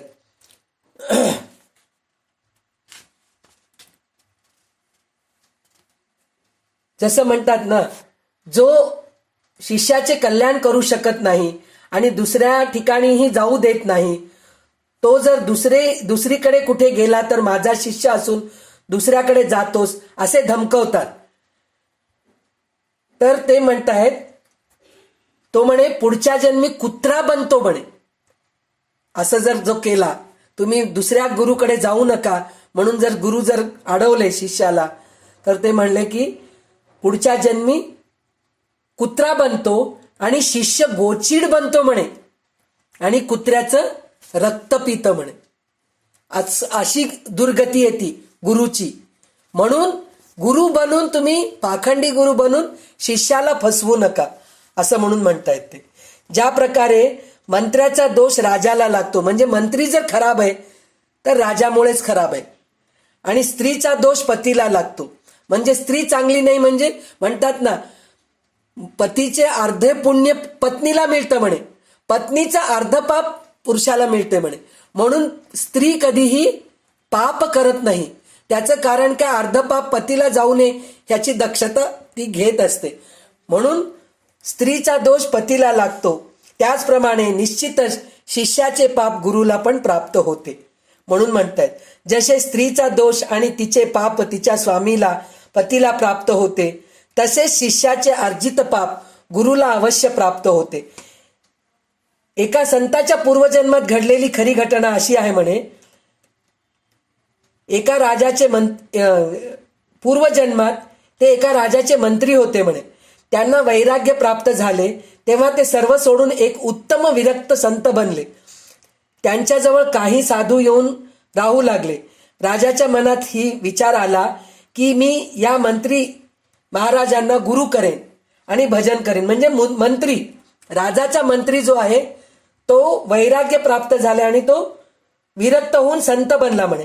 तर त्यावेळेस राजालाही वाटलं म्हणे की मी ह्याचा शिष्य बनतो आणि त्याला मी गुरु करतो आणि भजन करत राहतो. तो राजा त्याचा शिष्य बनला. पुढे जेव्हा गुरु म्हणजे जो पूर्व मंत्री त्याचे देहावसन झाले तेव्हा त्याच्या जागी राजाला महंत बनविले. महंत झाल्यावर राजा भोग भोगण्यात मग्न झाला, कारण भोगण्याची पूर्वसवय होती. म्हणजे जो गुरु होता त्याचं देहांत झाल्यानंतर त्या जाग्यावर ते राजालाच, म्हणजे राजा शिष्य होता ना, त्याला बसवलं म्हणे. पण ते राजाचं वृत्ती अशी असती भोग भोगण्याची, क्षत्रिय वृत्ती, युद्ध करायची तर आहेच आहे, पण तो राजा पण असतो, त्याला भोग भोगण्याची पण सवय असते. परिणाम स्वरूप तो राजा मेल्यानंतर नरकात गेला आणि गुरु उच्च लोकात गेला. म्हणजे तुम्ही गुरु बनलं की तुमची वृत्ती, ह्याच्यामधून आपल्याला काय शिकायचंय, जेव्हा ते मंत्री गुरु होता त्यावेळेस पर्यंत त्याची वृत्ती शिष्याची होती, पण जेव्हा तो गुरु बनल्यानंतर काय झालं, त्याची वृत्ती पालटली. म्हणजे आजकालच्या गुरूंची पण तीच होते परिस्थिती. एकदा ते एका आसनावर बसले की मग त्यांना बुद्धी पालट होते आणि अधोगतीला जातात. ते असे कितीतरी आश्रम बुडलेले आपण बघितलेले आहेत. आजकालच्या गुरूंचे जातात, ह्याच्या उच्च कोटीला जातात, पैसा कमवतात, सगळं करतात, नंतर त्यांचं खरं स्वरूप डोळ्यासमोर येतं आणि त्यावेळेस खरोखर लाज वाटते आपल्याला की जगापुढे आपल्या गुरूंची दशा अशी बाहेर पडतीये. म्हणजे जगापुढे काय आपलं हे राहिलं. म्हणतात ना, त्यांच्या अनुकरणाने आपण चांगलं व्हावं असं म्हणून म्हणतो, पण गुरुच असे जर वागू लागले तर आपल्या हिंदू धर्माचा इज्जतच नाही असं होऊन जातं. त्याच्यासाठी वाईट वाटतं. तर म्हणून आपण गुरु कसं करावं हे बघायला पाहिजे. आजकालचे गुरु शिष्याला भगवंताकडे न लावता स्वतःकडे लावतात. त्याला भगवंताचा न बनवता आपला बनवितात. हा फार मोठा अपराध आहे. एखादा जीव परमात्म्याकडे जाऊ इच्छित असता त्याला आपला शिष्य बनवला, त्यामुळे गुरुमध्येच अडकला. आता तो भगवंताकडे कसा जाणार? गुरु भगवंताकडे जाण्यात अडथळा बनला. गुरु तर भगवंताच्या सन्मुख करणारा हवा, भगवंताच्या ठिकाणी श्रद्धा विश्वास निर्माण करेल. जसा हनुमंताने विभीषणाचा विश्वास आपल्या ठिकाणी न निर्माण करता भगवंताच्या ठिकाणी उत्पन्न केला. हनुमंताला पहिले भेटले विभीषण, पण हनुमंत म्हणला का मी गुरु बनतो तुझा म्हणून? नाही, माझे गुरु राम आहेत, माझे भगवंत राम आहेत, तू त्यांच्या हे कर, तू माझा शिष्य बनू नकोस, असं विभीषणाला सांगितलेले आहेत ते.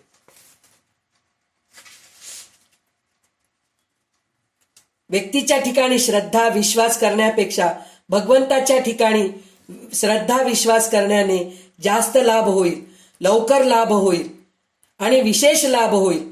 म्हणून जो गुरु आपल्या ठिकाणी विश्वास ठेवण्यास सांगतो, आपली सेवा करून घेतो, आपल्या नामाचा जप करून करवतो, आपल्या रूपाचे ध्यान करवितो, आपली पूजा करावयास लावतो, आपले उष्टे देतो, आपले चरण धुवायास सांगतो, तो पतनाकडे नेणारा असतो. त्याच्यापासून सावध राहिले पाहिजे असं म्हणतायत. भगवंताचाच अंश असल्याने मनुष्य मात्राचा सदैव भगवंतापाशी घनिष्ठ संबंध असतो. हा संबंध स्वतः स्वाभाविक आहे, बनावटी नाही, कृत्रिम नाही. परंतु गुरुशी जोडलेला संबंध कृत्रिम आणि बनावटी असतो. त्यामुळे कल्याण होत नाही, उलट बंधन होते असं म्हणतात.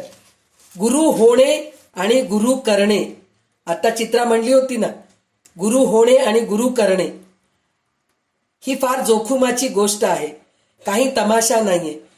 म्हणजे हे तर आहेच, गुरु होणे किंवा गुरु करणे.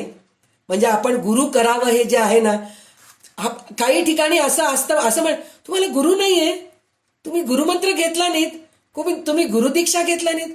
अरे जन्माला आल्यानंतर गुरु पाहिजे, गुरुमंत्र घ्यायला पाहिजे, गुरुदीक्षा घ्यायला पाहिजे, असं आपल्याला आहे, शास्त्रामध्ये पण सांगितलेलं आहे. पण असे गुरु पाहिजे की पूर्वकाळी जे होते तसे गुरु पाहिजे. पण आजकालच्या गुरुला घेतला तर आपण प्रत्यक्ष गुरुदीक्षा घ्यायची आहे म्हणलं तर आपण समाधीपाशी जा, रामदास स्वामींच्या समाधीपाशी जा, ज्ञानेश्वर महाराजांच्या समाधीपाशी जा, गजानन महाराजांच्या समाधीपाशी जा. तिथं जाऊन त्यांनाच गुरु माना, तुम्ही त्यांचीच दीक्षा घ्या, त्यांचंच गुरुमंत्र घ्या. पण आता जे सजीव गुरु आहेत त्यांच्याजवळ जाऊ नका असं मी कधीच म्हणत नाही, कारण प्रत्येकाचे अनुभव वेगवेगळे आहेत. मी अशी कोणची मोठी नाहीये की तुम्ही हे करू नका, तुम्ही ते करू नका म्हणणारी की मी मोठी नाहीये. पण सावध राहा हे मात्र मी सांगू शकते की जाऊन गुरु करायचं आणि त्याच्यामध्ये अडकून पडू नका आणि आपलं धनसंपत्ती सगळं अर्पण करून आपण कंगाल होऊ नका, एवढं मी तुम्हाला प्रार्थना करते. बाकीचं काही हे नाहीये. तर त्याच्यानंतर खऱ्या गुरुची दुर्लभता कसं आहे? खऱ्या गुरुवो बहवः संती शिष्यवित्तापहारका तमेक दुर्लभम मन्ये शिष्यवृत्तापहारका. म्हणजे शिष्याच्या धनाचे हरण करणारे गुरु तर अनेक आहेत. म्हणजे मी तुला हे देतो, तू मला इतकं पैसे दे, तू आता उदाहरणच आहे, आम्ही हे यज्ञ करतो, तुमचे हे कष्ट निवारण होतील, आम्ही तुमचं हे पूजा करवतो, तुमचे कष्ट निवारण होतील, तुम्हाला काय म्हणतात, तुम्हाला ह्या तीर्थयात्रेला घेऊन जातो, त्याच्याने तुमचे कष्ट निवारण होतील, असं म्हणून पैसे लुबाडणारे गुरु पुष्कळ आहेत. तसं करू नका. तर त्यांनी काय म्हटलेलं आहे? गुरुवो बहवो संती शिष्यवित्तापहारका. असे कितीतरी गुरु आहेत जे शिष्याचे धन हे करतात, शुभाषिता आहे हे. परंतु शिष्याच्या हृदयातील पाप हरण करणारा गुरु दुर्लभ आहे असं म्हणून ते शुभाषिता आहे, संस्कृतमध्ये सांगितलेलं आहे. तर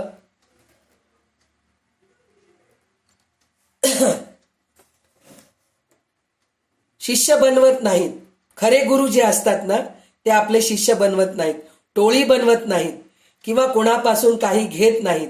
उलट दुसऱ्यांचे कल्याण कसे होईल इकडे दृष्टी ठेवतात आणि केवळ शिष्यांसाठीच नाही तर प्राणी मात्रांच्या कल्याणासाठी भगवंताची प्रार्थना करतात. मी तुम्हाला खरं, मी असं म्हणत नाही की माझेच गुरु खूप श्रेष्ठ आहेत, सगळ्यांचे गुरु श्रेष्ठ आहेत, पण मला माझ्या गुरुबद्दल सांगावं वाटतं म्हणून मी माझ्या गुरूंबद्दलच मी जास्त सांगत असते. कारण मला त्यांचे भरपूर असे अनुभव आलेले आहेत की खरोखर ते गुरु मला लाभले, ते मी खरोच पूर्वजन्माची माझी सुकृती आहे म्हणून मला असे गुरु लाभले. आता येत्या महिन्यामध्ये दत्त जयंती आहे, तर दत्त जयंती आमच्या गुरुच्या स्थानी साजरा करतात. 7 दिवस सप्ताह असतं, म्हणजे गुरुपारायण, गुरुचरित्राचं पारायण असतं, भजन असतात, प्रवचनं असतात, कीर्तनं असतात आणि दत्त जयंतीच्या दिवशी दत्ताचा जन्म सोहळा असतो आणि काय म्हणतात त्याला, शेवटच्या दिवशी 8व्या दिवशी महाप्रसाद असतो. तर पत्रिका छापतात त्याच्यासाठी म्हणून. तर त्या पत्रिकेमध्ये प्रत्येक जण, मी आत्तापर्यंत म्हणजे मी पुन्हा विनंती करते, मी कोणत्याही संस्थाला कोणत्याही गुरुला मी नाव ठेवत नाहीये किंवा त्यांच्या काही चुक्या काढत नाहीये. मी फक्त माझ्या गुरूंचं मोठेपणा सांगतेय. तर त्याच्यामध्ये प्रत्येक तुम्ही पॅम्पलेट म्हणा किंवा जे हे पाठवतात आपल्याला पत्रिका, आमंत्रण पत्रिका म्हणतो आपण त्याला, त्याच्यामध्ये काय लिहिलेलं असतं शेवटी, तन मन धन नी सेवा करा म्हणून लिहितात. पण आमच्याकडे जे पत्रिका छापली जाते आमच्या गुरुकडे, फक्त तन आणि मन हे 2च गोष्ट तुम्ही देवाला अर्पण करा. आमच्याकडे मोठ्या मौल्यवान वस्तूची भेट घेत नाहीत असं स्पष्ट त्या पत्रिकेत लिहिलेलं असतं. आणि खरोखरच कोणी समई आणून दिले, कोणी देवाला किरीट आणून दिले, कोणी हे आणून दिले, सरळ सांगतात की नाही, आम्ही ते सगळं मौल्यवान वस्तू आम्ही घेत नाहीत. ते फक्त हुंडीत घातलेले पैसे घेतात आणि जे दत्त जयंतीच्या वेळेस जे कार्यक्रम होतं त्यावेळेसच फक्त पावती फाडून देतात आणि प्रत्येकाकडून जे देण्याची इच्छा आहे त्यांच्याकडून डोनेशन्स घेतात ते. आणि ते डोनेशन्स जे धान्य वगैरे आणून देतात ते दत्त जयंती कार्यक्रम झाले ना झालं सगळं धन, तांदूळ वगैरे जाऊन अनाथ आश्रममध्ये किंवा कुठल्या तरी आश्रमामध्ये मठामध्ये देऊन संपून टाकतात.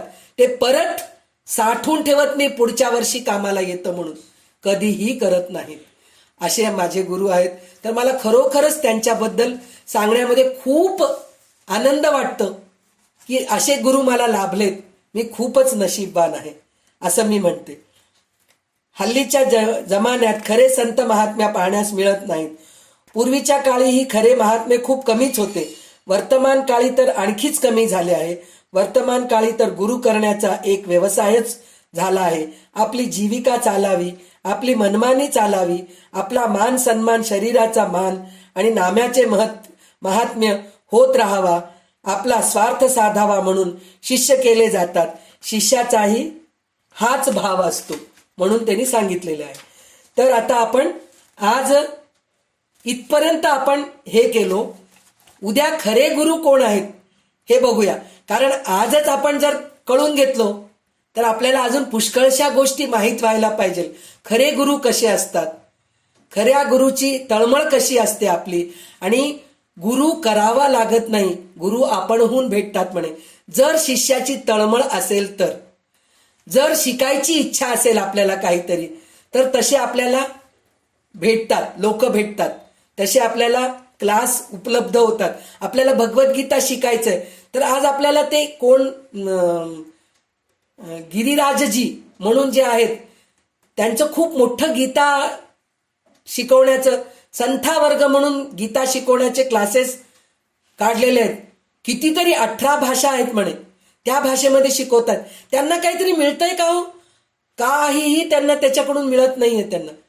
पण ते इतके शिष्य निर्माण केलेत, प्रत्येक भाषेमध्ये गीता शिकवत आहेत. असे ते गिरिराजजी आहेत. तर अशा गुरूंचं आपण सानिध्यात राहायला पाहिजे, सत्संग करायला पाहिजे. नुसतं गुरु करून उपयोग नाही, सत्संग पाहिजे, चांगल्या गोष्टी ऐकायला पाहिजे, चांगले पुस्तकं वाचायला पाहिजे, चांगल्या लोकांच्या सहवासात राहायला पाहिजे. तर गुरु नाही केलं तरी चालेल. म्हणून तुम्ही गुरु न करता राहू नका. प्रत्येकाला गुरु पाहिजेलच. मग तो गुरु सजीव असू दे, समाधी रूपात असू दे, पुस्तकाच्या, आपण भगवद्गीतेला गुरु मानू शकतो, भागवताला गुरु मानू शकतो, दासबोधाला गुरु मानू शकतो, ज्ञानेश्वरीला गुरु मानू शकतो. असं कुठलं तरी एक गुरु पाहिजेलच. पण त्याच्यावर श्रद्धा राहायला पाहिजे, विश्वास राहायला पाहिजे, आणि त्या ग्रंथामध्ये काय लिहिलेलं आहे आणि सद्गुरू कसे वागतात तसं आपण त्याचं अनुकरण करायला पाहिजे. तर गुरु केल्याचा उपयोग आहे. नुसतं आम्ही गुरु करतो पण गुरु सांगितलेलं एकही गोष्ट ऐकत नाहीत आपण, त्यांचं एकही आज्ञेचं पालन करत नाही. पण सगळ्या जगासमोर आम्ही सांगतो, नाही हो आमके आमके गुरु आमचे आहेत, आम्ही त्यांचे शिष्य आहे. पण जर तुमचं वागणं पाहिलं ना, त्या गुरुचं नाव बदनाम होतो. तर ते चुकीचं आहे. तर आपण उद्या खरे गुरु कोण आहेत हे आपण उद्या बघूया. तर आज मी इथंच थांबवते, कारण जास्त वेळ जरी माझं बडबड जर ऐकलात तर तुम्हाला कंटाळा येईल. खूप झालं संध्याचं बोलणं, खूप झालं असं वाटेल. म्हणून मी इथंच थांबते आणि उद्या आपण हे क्रमशः चालू ठेवूया. तर गुरु शिवाय मुक्ती मिळत नाही का हे कळून घेऊया आपण उद्याच्या भागामध्ये. तर आज जे काही मी बोलले ते माझ्या गुरुच्या कृपेनीच आहे. आणि जे काही थोडं तुम्हाला कंटाळा आला असेल माझ्या बडबडनी, तर ते माझं अभ्यासात कमी असेल किंवा काहीतरी चुकीचं बोलले असेल म्हणून थोडं कंटाळा आला असेल तुम्हाला, तर त्याबद्दल मी क्षमा मागते. तर उद्या आपण भेटूया. आज इकडंच थांबते. गोपाल कृष्ण भगवान की जय. सद्गुरुनाथ महाराज की जय.